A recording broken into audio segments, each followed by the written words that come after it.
नमस्कार। Vice opinion के नए अंक में आपका स्वागत है। दोस्तों, विधानसभा का रिजल्ट आने के बाद कई हलकों से ये बात उठ करके निकल करके सामने आ रही है कि जिस नारे के बल पर महाराष्ट्र में भारतीय जनता पार्टी और उसके सहयोगियों को इतनी बड़ी मैंडेट प्राप्त हुई, वो झारखंड में क्यों नहीं सफल हो पाया। आखिर झारखंड किस प्रकार से महाराष्ट्र से भिन्न है, या जो यहाँ की राजनीतिक तासीर है वो क्या महाराष्ट्र से इतना भिन्न है कि उस नारे का कोई असर ही नहीं पड़ा। और असर की बात तो दूर छोड़िए, अगर सिर्फ नारों की बात की जाए तो इसका उल्टा असर जो है झारखंड के मतदान पर पड़ा, क्योंकि झारखंड में अब तक के सबसे निचले स्तर पर भारतीय जनता पार्टी इस चुनाव में पहुंच चुकी है। जो उसके सहयोगी है आजसू, उसका तो सुपड़ा ही साफ हो गया, एक सीट मिली है। जो उसके सुप्रीमो है सुदेश महतो, वो अपना सीट नहीं बचा पाए। तो इन सब से लगता यह है कि कुछ न कुछ तो बात है झारखंड के राजनीति में, या झारखंड के समाज में, या झारखंड का जो राजनीतिक मिजाज है वो इतना अलग है, और कहीं ये मिजाज जो है पश्चिम बंगाल से तो नहीं मिलता है। तो इन्हीं सब बातों पर चर्चा करते हैं कि आखिर वो नारा जिसकी मैं बात कर रहा हूं वो है बटोगे तो कटोगे। योगी आदित्यनाथ ने इसकी शुरुआत की थी। इस नारे को सबसे पहले उन्होंने क्वाइन किया था। उसके बाद में जो है सो थोड़ा सा उसको परिवर्तित करके जो मोदी हैं, प्रधानमंत्री मोदी, उन्होंने भी अपने मन से इस नारे को उठाया। और जो इस बार का चुनाव था, इस बार के चुनाव में उस नारे की गूंज जो है, उपचुनाव अगर उत्तर प्रदेश का हो तो वहां भी हुआ, वहां तो बहुत ज्यादा हुआ, और उसका परिणाम जो है, सकारात्मक परिणाम जो है वो भारतीय जनता पार्टी को मिला। भारतीय जनता पार्टी वहां पर 9 में से 7 सीट निकाल ले गई। महाराष्ट्र में भी इसी नारे का इस्तेमाल किया गया और झारखंड में भी इसका इस्तेमाल किया गया। लेकिन जब ये नारा हर जगह पे बटोगे तो कटोगे काफी जो है सफलता दिलाने में भारतीय जनता पार्टी को सफल हुई, वो झारखंड में क्यों नहीं सफल हो पाई। आज के अंक में दोस्तों बस इसी पर चर्चा करना चाहता हूं, और चर्चा का प्रारंभ करूं उससे पहले आपसे आग्रह होगा कि जो लोग वीडियो देख रहे हैं और अब तक जो है चैनल को सब्सक्राइब नहीं किए, प्लीज सब्सक्राइब कर लीजिए। अंत तक वीडियो को देखिए, देखने के बाद अच्छा लगे तो लाइक बटन दबा दीजिए और कमेंट कीजिए। आइए चलते हैं आज की वीडियो पर। दोस्तों, झारखंड जो है, जैसा कि आपको पता ही है कि पहले बिहार में हुआ करता था। आज से 24 साल पहले सन 2000 में ये जो है अलग राज्य के रूप में इसको स्थापित किया गया, या इसका निर्माण किया गया। और जब से झारखंड का निर्माण हुआ, यहाँ पर हमेशा भारतीय जनता पार्टी की ठीक ठाक स्थिति रही है। अगर वो चुनाव अपना सरकार नहीं भी बना पाई है, तब भी वो यहाँ पे नंबर 1 पार्टी हमेशा बनी रही। 2019 में पहली बार जो है उसका ये नंबर 1 पोजीशन जो है वो उससे छिन गया। उसके बाद इस बार के चुनाव में तो नंबर 2 की पार्टी बनी ही, लेकिन साथ ही वो अपने अब तक के जो झारखंड का 24 साल का इतिहास है, जो मतदान का इतिहास है, चुनाव का इतिहास है, उसके सबसे निचले स्तर में पहुंच गई। और ये उम्मीद तो झारखंड मुक्ति मोर्चा के नेताओं को भी नहीं था कि भारतीय जनता पार्टी की स्थिति इतनी दयनीय हो जाएगी, लेकिन हुआ। अब जब ऑफ द रिकॉर्ड जब झारखंड मुक्ति मोर्चा के लोगों से बात कीजिए तो इस बात को स्वीकार करते हैं कि ये उनके लिए भी आश्चर्य का विषय है कि उनको इतनी बड़ी सफलता कैसे मिली। लोग कह रहे हैं कि जयराम महतो का फैक्टर है। जयराम महतो जो है चुनाव तो एक ही सीट पे जीत पाया उनकी पार्टी, लेकिन ये सही है कि उसने जो है कम से कम भारतीय जनता पार्टी का सुपड़ा साफ कर दिया। और भारतीय जनता पार्टी से ज्यादा उसने जो सुदेश महतो हैं उनकी पार्टी को तो खत्म ही लगभग कर दिया। स्वाभाविक था कि जो सुदेश महतो हैं और जयराम महतो, दोनों का वोट बैंक एक ही है। जो युवाओं का आक्रोश था वो जयराम महतो के साथ में था। तो इस स्थिति में सुदेश महतो की पार्टी का ये स्थिति होना पहले से ही तय था, क्योंकि वो 5 साल से मैदान में तो थे नहीं। चुनाव से 5 महीना पहले, 6 महीना पहले आप मैदान में आइएगा और आप सोचिएगा कि वो पार्टी जो कि सालों भर सड़क पर है, उससे आप मुकाबला कर लेंगे, ये संभव तो है नहीं। लेकिन बात उठती है कि जो ये बटोगे तो कटोगे। अब ये बटोगे और कटोगे का नारा जो है, इसके पीछे जो है, उसके पीछे की राजनीति क्या है? दरअसल दोस्तों, जब से लोकसभा का चुनाव हुआ है 2024 का, तब से राहुल गांधी, पहले तो संविधान बचाव होते रहा, फिर खटाखट हुआ, लेकिन इन सबको भी भूल करके वो सबसे ज्यादा जिस चीज पड़े हुए हैं वो है कि यहां पर जातिगत जनगणना करवाई जाए। अब जातिगत जनगणना जो है, देखिए जैसा कि मंडल कमीशन जब आया था, तो उसके बाद के अगले 2 दशक तक, उसके आगे के 2 दशक तक यहाँ पे क्षेत्रीय दलों का वर्चस्व हो गया था। क्षेत्रीय दलों का वर्चस्व इसलिए हुआ था क्योंकि ये सभी क्षेत्रीय दल किसी न किसी एक जाति के आधार पर जो है अपने पार्टी का गठन किए थे। ये सही है कि उनके पार्टी में अन्य जातियों के लोग भी होते थे, लेकिन मुख्यतः वो, जैसे बिहार में लालू यादव है तो यादवों की पार्टी है, मुलायम सिंह यादव वहां भी यादवों की पार्टी है, जो नीतीश कुमार है उनको कुर्मी नेता मान लिया गया था। और ये सिर्फ ये 2-3 राज्यों तक सीमित नहीं, ये पूरे देश की यही स्थिति थी कि हर को जो है ओबीसी का और किसी एक ओबीसी के किसी एक जाति का नेता समझ लिया गया था, मान लिया गया था, और वो भी इस बात से इनकार करने को तैयार नहीं थे। अगर मान लीजिए आपको कोई कहता है कि आप यादवों के नेता हैं, तो वो व्यक्ति उलट के कह सकता है नहीं, मैं अपने पूरे क्षेत्र के सारे मतदाताओं के सभी लोगों का नेता हूं। वो ये कहने की स्थिति में कभी नहीं था, और ना वो किसी भी नेता ने कभी कहा। तो जो जातिगत राजनीति का दौर था वो मंडल कमीशन के बाद अगले 2 दशक तक इस देश ने झेला है। उसके बाद हुआ क्या कि धीरे धीरे जो है इनका जो चमक था वो धीरे धीरे खत्म होना प्रारंभ हुआ, और जब खत्म होना प्रारंभ हुआ, इसी के साथ में आप 2014 का जो लोकसभा चुनाव था, जब मोदी विजय होकर के प्रधानमंत्री बने, उसको देखा जा सकता है। अब प्रश्न उठा कि जब 2019 में भी मोदी ने अपना करिश्मा दोहरा दिया, वो दूसरी बार प्रधानमंत्री बन गए, तो लोग जो है ये अब सोचने को विपक्ष के नेता मजबूर हुए कि जब तक अगर हिंदू अगर इसी तरह से कंसोलिडेट होते रहेगा, इसी तरह से अगर उनमें एका का भाव आ जाएगा, तो इस पार्टी को हराना लगभग असंभव है। तब उन लोगों ने सोचा क्या? उन लोगों ने यह सोचा कि भाई किसी तरह से जो हिंदू एकता की बात हो रही है, इसमें कहीं ना कहीं सेंध लगाई जाए। अब सेंध लगाने का इससे अच्छा तरीका क्या हो सकता है कि आप उनको जो है जाति के आधार पर बांट दीजिए। अब जाति के आधार पर बांटने का सबसे आसान तरीका जातिगत जनगणना करवा दीजिए। जातिगत जनगणना के बाद में फिर आप कहिए कि देखो भैया, यहाँ पे जो 50% आरक्षण का जो एक सीमा तय कर दिया गया, उस सीमा को हटाया जाए, अब उसके लिए आंदोलन किया जाए। तो ये जो हिंदू एकता का जो एक भ्रम ही हम इसको कहेंगे, क्योंकि हिंदू एकता है नहीं कहीं भी, तो ये जो भ्रम पैदा हुआ है, इस भ्रम को कहीं ना कहीं ब्रेक करने के लिए जातिगत जनगणना की बात की जा रही थी। अब इसके काट के रूप में योगी जो है, उत्तर प्रदेश के मुख्यमंत्री हैं योगी आदित्यनाथ, उन्होंने दिया बटोगे तो कटोगे का नारा। ये एक कटु सत्य है कि वो नहीं चाहते कि हिंदू समाज जो है बटे, और जब तक हिंदू समाज बटेगा नहीं, विपक्ष सफल नहीं हो सकता है। तो इस परिप्रेक्ष्य में ये जो नारा दिया गया, बटोगे तो कटोगे। अब बटोगे तो कटोगे का प्रभाव भी दिखाई देने लगा है, क्योंकि उत्तर प्रदेश में 9 उपचुनाव हुए, 9 विधानसभा के उपचुनाव हुए, और उस 9 में से 7 पर जो है भारतीय जनता पार्टी जीत गई है। जो महाराष्ट्र के चुनाव का रिजल्ट आ रहा है, वहां के लोगों का भी यही कहना है कि जो बटोगे तो कटोगे का नारा वहां पे काफी प्रभावी सिद्ध हुआ है, और इसको प्रभावी बनाने में कहीं ना कहीं राष्ट्रीय स्वयंसेवक संघ की भूमिका को आप नकार नहीं सकते हैं। क्योंकि एक चीज आप यहाँ पे दोस्तों याद रखिए कि आरएसएस का 100वां साल, आरएसएस के गठन का 100वां साल जो है प्रारंभ हो रहा है 25 में, वो 100 साल का संगठन वो हो जाएगा।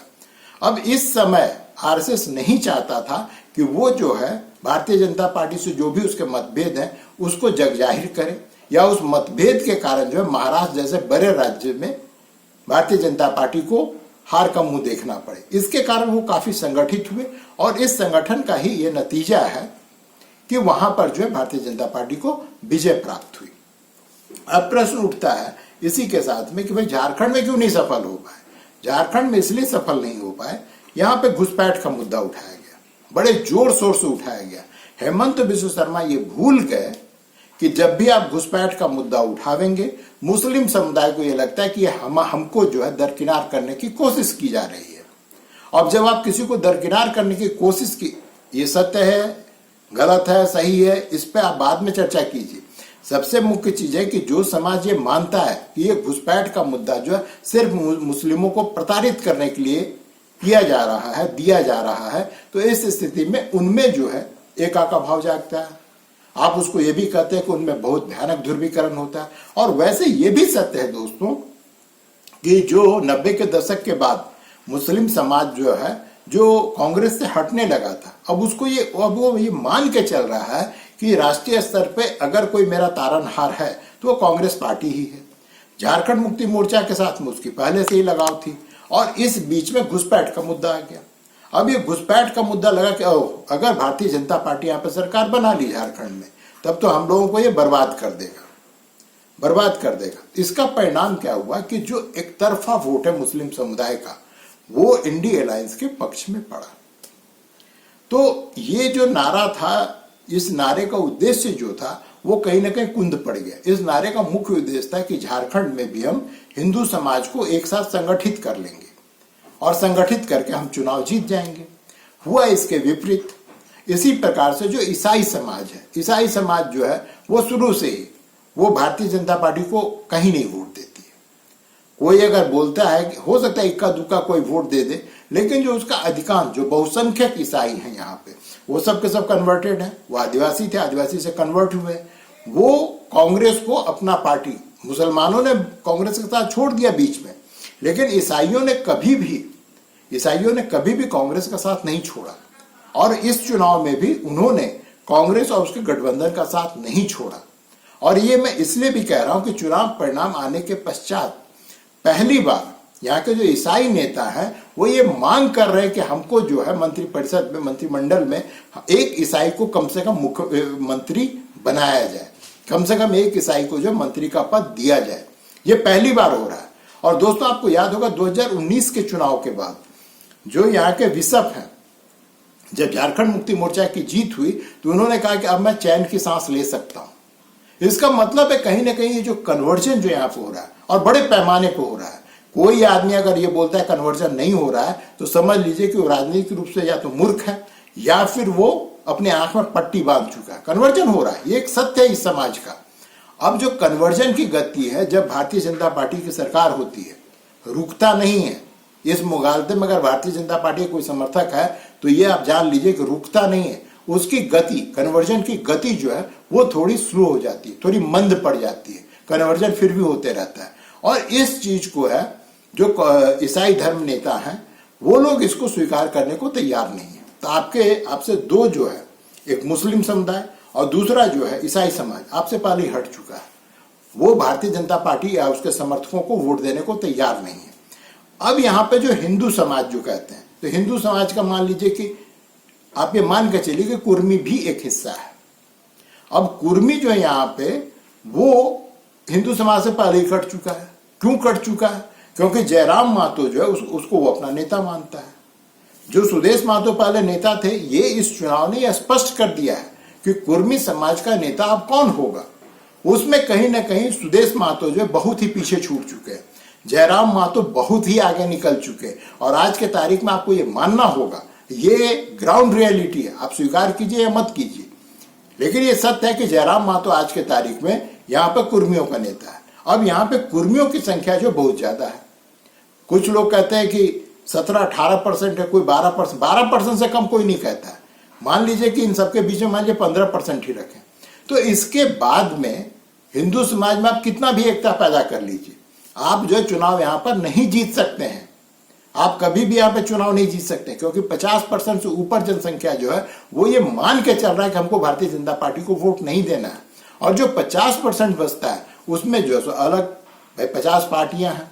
यहाँ पे छोटे छोटे दलों की संख्या बहुत ज्यादा है, बहुत ज्यादा मतलब बहुत ज्यादा है। और जब भी यहाँ पे चुनाव आता है तो कुकुर मुत्ते की तरह झारखंड में जो राजनीतिक दल और पार्टियां निर्दलीय, कोई दलीय, किसी भी तरह से खड़ा हो जाता है। ये सबके सब मान लीजिए अगर 1000-2000 वोट भी काट रहा है तो वो कहीं ना कहीं डेंट कर रहा है जो यहाँ के मुख्य राजनीतिक पार्टियां हैं। और इस बार जो है उसका दंश जो है झेलना पड़ा है भारतीय जनता पार्टी को। और उसका जो सबसे बड़ा नारा था वो यहाँ पे पूर्ण रूप से जो है अप्रभावी हो चुका है। पूर्ण रूप से अप्रभावी हो चुका। और भारतीय जनता पार्टी के लिए जरूरी है कि वो फिर से ये सोचे कि क्या हमको इस तरह का नारा लेकर के झारखंड के चुनाव में उतरना चाहिए।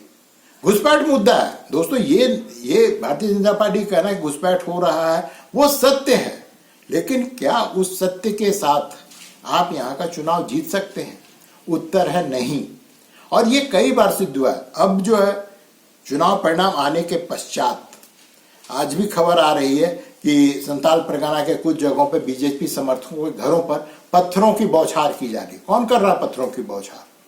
आप जाके पता कीजिए कि कौन है, क्योंकि इससे पहले कम से कम झारखंड में नक्सली ही जो है सो ये मान के चला जाता था कि वो चुनाव प्रचार के दौरान या चुनाव के दिन या चुनाव के रिजल्ट आने के बाद कुछ कहीं पे हिंसा करेंगे। लेकिन इस बार जो है दोस्तों ये पहली बार हो रहा है झारखंड के लिए, और झारखंड के लोगों को इससे जो है संभलने की जरूरत है, सतर्क होने की जरूरत है, क्योंकि चुनाव परिणाम आने के पश्चात जो पड़ोसी राज्य है पश्चिम बंगाल, वहां पथराव होना, एक दूसरे का गर्दन काट देना, ये सब हुआ करता था। बलात्कार की घटना हुआ करती थी, गांव के गांव लोगों को अपना घर परिवार सब छोड़ करके असम और झारखंड में शरण लेना पड़ता था। लेकिन ये पहली बार हो रहा है झारखंड में कि यहां पर भी लोगों को अपने घर को छोड़ करके भागने पर मजबूर किया जा रहा है। और ये कोई अच्छी बात नहीं है, क्योंकि आज आप जीते हैं तो आप कर रहे हैं, कल के तारीख में ये सत्ता का पहिया है जब घूमेगा, और उस समय जो है जिसके समर्थन में आज आप ये सब कर रहे हैं, अगर सत्ता आ गया तब आपके साथ में क्या करेगा?